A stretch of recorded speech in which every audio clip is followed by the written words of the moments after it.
ಮಕ್ಕಳು ನಾವು ರೀತಿ ಸೃಷ್ಟಿ ಮಾಡಿದ್ವಿ. ಆದ್ರೆ ಪ್ರಕೃತಿ ನಿಯಮ ಏನು ಅಂದ್ರೆ ಗಂಡು ಹೆಣ್ಣು ಜೊತೆ ಬಂದ್ರೇನೆ ಪ್ರಕೃತಿ ಬೆಳೆಯುತ್ತೆ, ಈ ಒಂದು ನಮ್ಮ ಭೂಮಿ ಬೆಳಗತ್ತೆ. ಕರೆಕ್ಟಾ? ಸೊ ಯಾವಾಗಲೂ ಹೆಣ್ಣು ಗಂಡು ಕೈ ಒಟ್ಟಿಗೆ ಸೇರಿಸ್ಬೇಕು. ಅದೇ ಅದೇ ಪ್ರಕೃತಿ ನಿಯಮ, ಆಯ್ತಾ? ನನ್ನ ಪ್ರಕಾರ ಹೆಣ್ಮಕ್ಳು ನಾಳೆ ಪ್ರೊಫೆಸರ್ ಮ್ಯಾನೇಜ್ಮೆಂಟ್ ಸ್ವಲ್ಪ ಮನಸ್ಸಲ್ಲಿ ನಮಗೆ ಶಕ್ತಿ ಜಾಸ್ತಿ, ಗಂಡಸಕ್ಕಿಂತ ಅಳ್ತೀವಿ ಎಲ್ಲ ಮಾಡ್ತೀವಿ, ಆದ್ರೆ ಧೈರ್ಯವಾಗಿ ಮುಂದೆ ಹೋಗ್ತೀವಿ ಅಲ್ವಾ? ಹಾಗೆ ಒಬ್ಬ ತಾಯಿ ವಿದ್ಯೆ ಕಲಿಸು ಅಂದ್ರೆ ಇಡೀ ಮನೆ, ಇಡೀ ಅವಳ ಕುಟುಂಬವೆಲ್ಲ ವಿದ್ಯೆ ಕಲಿತಷ್ಟು ಅದರ ಒಂದು ಪ್ರಭಾವ ಬೀರುತ್ತೆ. ಯಾಕಂದ್ರೆ ಹೆಣ್ಮಕ್ಳು ಅವ್ರ ಕಲ್ತಿದ್ರೆ ಅವರೇ ಹೇಳ್ಕೊಂಡಿರಲ್ಲ, ಮಕ್ಕಳಿಗೆ ಹೇಳ್ಕೊಡ್ತಾರೆ, ಮೊಮ್ಮಕ್ಕಳಿಗೆ ಹೇಳ್ಕೊಡ್ತಾರೆ, ಎಲ್ಲರೂ ಅಲ್ವಾ? ಸೊ ಹೆಣ್ಣು ಮಕ್ಕಳಿಗೆ ವಿದ್ಯೆ ಅನ್ನೋದು ಬಹಳ ಬಹಳ ಮುಖ್ಯ. ನಾವು ಜೀವನದಲ್ಲಿ ಏನೇ ಮಾಡಬೇಕು ಅಂತ ನಾವು ಆಸೆ ಪಟ್ಟರು, ನಾನು ಗೃಹಿಣಿ ಆಗಿರೋದ್ರ ತಪ್ಪೇನೂ ಇಲ್ಲ. ಇಡೀ ಜಗತ್ತಲ್ಲಿ ಅತ್ಯಂತ ಕಷ್ಟಕರವಾದ ಕೆಲಸ ಗೃಹಿಣಿ ಜೊತೆ. ಕರೆಕ್ಟಾ? ಅಂಥದ್ರಲ್ಲಿ ನಾವು ಹೊರಗಡೆ ಹೋಗಿ ಕೆಲಸ ಮಾಡ್ತೀವಿ ಅಂತ ಆಯ್ಕೆ ಮಾಡ್ಕೊಂಡ್ರೆ ಇನ್ನೂ ಕಷ್ಟ. ಹೊರಗಡೆ ಹೋಗಿ ಕೆಲಸ ಮಾಡಿ ಮನೆಗೆ ಬಂದಿದ ತಕ್ಷಣ ಸೀದಾ ಅಡಿಗೆ ಹೋಗ್ತಾ ಇರ್ತೀವಿ. ಕರೆಕ್ಟಾ? ಕೆಲಸ ಮಾಡೋ ಹೆಣ್ಮಕ್ಳು ಎಲ್ಲರೂ ನಾನು ಅಷ್ಟೇ. ಇವಾಗ ಈಗ ವಾಪಸ್ ಹೋದ್ರೆ ಅಂದ್ರೆ ಇನ್ನೂ ಹೋಗ್ಬೇಕು, ನಾನು ಚಕ್ಲಿ ಒಂದು ತೆಗೆದು ಹೋಗ್ತೀನಿ ಅಷ್ಟೇ. ಯಾಕಂದ್ರೆ ನನ್ನ ಮಗಳು ಏನ್ ತಿಂತಿರಲ್ಲ ಮಾಡಿದಲ್ಲ ಏನಿದೆ.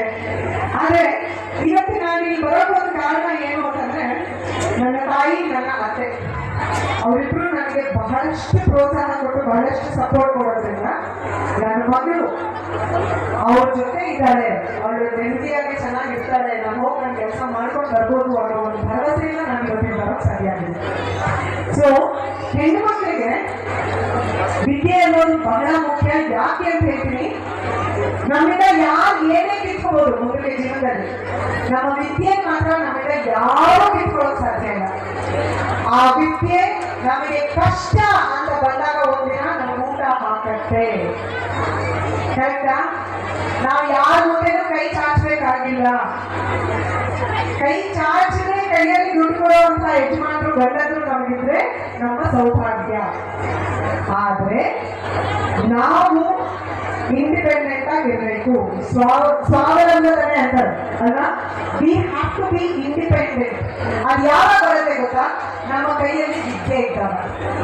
ಆ ವಿದ್ಯೆ ನಮಗೆ ಯಾವಾಗ ಉಪಯೋಗ ಬರುತ್ತೆ ಅಂದ್ರೆ, ಏನೋ ತೊಂದರೆ ಆಗ್ತಿದೆ, ಏನೋ ಹಿಂಸೆ ಆಗ್ತಿದೆ, ಮನೆಯಲ್ಲಿ ನಮ್ಗೆ ಕಷ್ಟಗಳಾಗ್ತಿದೆ ಅಂತಂದಾಗ ನಾವು ಹೊರಗೆ ಬರೋಕೆ ಅದೊಂದು ಧೈರ್ಯ ಕೊಡುತ್ತೆ ವಿದ್ಯೆ ಅನ್ನೋದು. ಹಾಗಾಗ್ಬೇಕು ಅಂತ ನಾನು ಖಂಡಿತ ಆಶಿಸಲ್ಲ. ಎಲ್ಲರ ಜೀವನ ಸುಖವಾಗಿರಲಿ, ಸಂತೋಷದಿಂದ ತುಂಬಿರಲಿ. ಆದ್ರೆ ವಿದ್ಯೆ ಅನ್ನೋದು ಹೆಣ್ಣು ಮಕ್ಕಳಿಗೆ ಬಹಳ ಮುಖ್ಯ. ನೀವೆಲ್ಲರೂ ನಿಮ್ಮ ಮನೇಲಿ ಹೆಣ್ಮಕ್ಳಿಗೆ ಎಷ್ಟೋ ಜನ ನಿಮ್ಮ ಮಕ್ಕಳನ್ನೆಲ್ಲ ಕರ್ಕೊಂಡು ಬಂದಿದ್ದಾರೆ. ದಯವಿಟ್ಟು ಅವ್ರಿಗೆ ಓದೋಕೆ ಪ್ರೋತ್ಸಾಹ ಕೊಡಿ, ಬೈದು ಓದಿಸಿ. ಮಿನಿಮಮ್ ಒಂದು ಡಿಗ್ರಿ ಇರಬೇಕು ಹೆಣ್ಮಕ್ಳಿಗೆ. ಅವ್ರ ಡಿಗ್ರಿ ತಲೆ ಹಾಕ್ಲಿಲ್ವಾ ಅವ್ರ ಹೊರಗೆ ಇನ್ನೇನೋ ಕೆಲಸ, ಅವರ ಒಂದು ಅನ್ನವನ್ನ ಗಳಿಸುವಷ್ಟು ಅವ್ರಿಗೆ ನೀವು ವಿದ್ಯೆ ಕಲಿಸಿ ಆಮೇಲೆ ಮದುವೆ ಮಾಡ್ಕಳಿಸಿ. ಸರಿನಾ? ಈ ವಿಷಯ ನೆನಪಿಟ್ಕೋತೀರಾ? ದಯವಿಟ್ಟು ಹೆಣ್ಮಕ್ಳಿಗೆ ಓದೋಕೆ ಪ್ರೋತ್ಸಾಹ ಕೊಡಿ.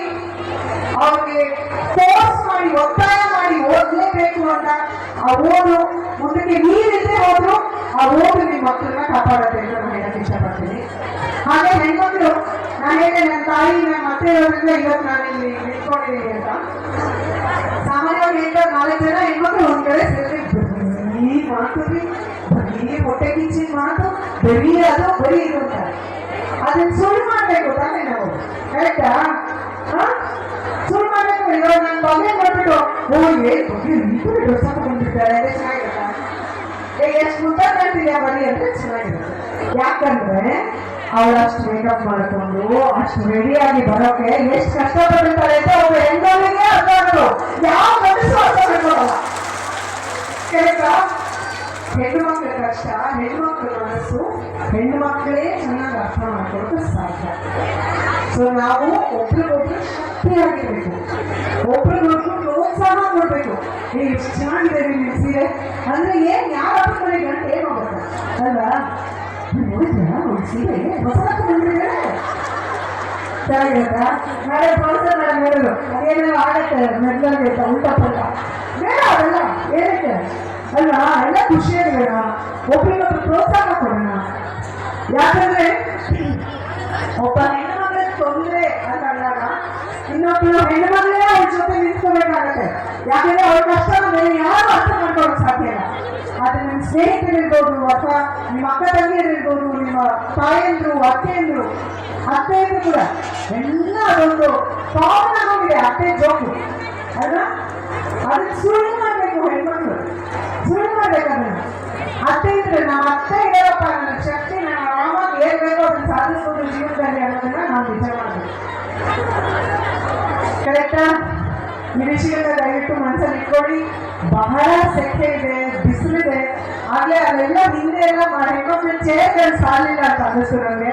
ಬಟ್ ಕಾಲಿನ ಮಧ್ಯದಲ್ಲಿ ಬಸವರಾಜರು ಇನ್ನೂ ಒಂದಷ್ಟು ಚೇರ್ಗಳನ್ನ ತರಿಸಿ ಅಲ್ಲೆಲ್ಲ ಮತ್ತೆ ಚೇರ್ಗಳು ಬಂದು ಹಾಕಿದ್ದಾರೆ.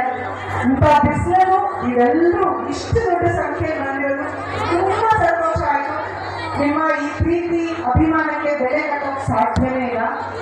ನಾನು ಚಿತ್ರರಂಗಕ್ಕೆ ನಾಯಕ ನಟಿಯಾಗಿ ಪಾದಾರ್ಪಣೆ ಮಾಡಿ 27 ವರ್ಷ ಆಯಿತು. ಈ ವರ್ಷಕ್ಕೆ 27 ವರ್ಷ ಆಯಿತು. ಆ 27 ವರ್ಷನೂ ನೀವೆಲ್ಲರೂ ಅಷ್ಟೇ ಪ್ರೀತಿ ಅಭಿಮಾನ ನನ್ನ ಮೇಲೆ ಇಟ್ಟಿದ್ದೀರಾ. ಹಾಗೆ ನನ್ನ ಮೇಲೆ, ನನ್ನ ಕುಟುಂಬದ ಮೇಲೆ ನಿಮ್ಮ ಪ್ರೀತಿ, ನಿಮ್ಮ ಆಶೀರ್ವಾದ ಸದಾ ಇರಲಿ ಅಂತ ನಾನು ಕೇಳ್ಕೊತೀನಿ. ನಮ್ಮ ಮಾಧ್ಯಮದ ಮಿತ್ರರೆಲ್ಲ ಬಂದಿದ್ದಾರೆ ಅಂತ ಕೇಳಿದ್ರೆ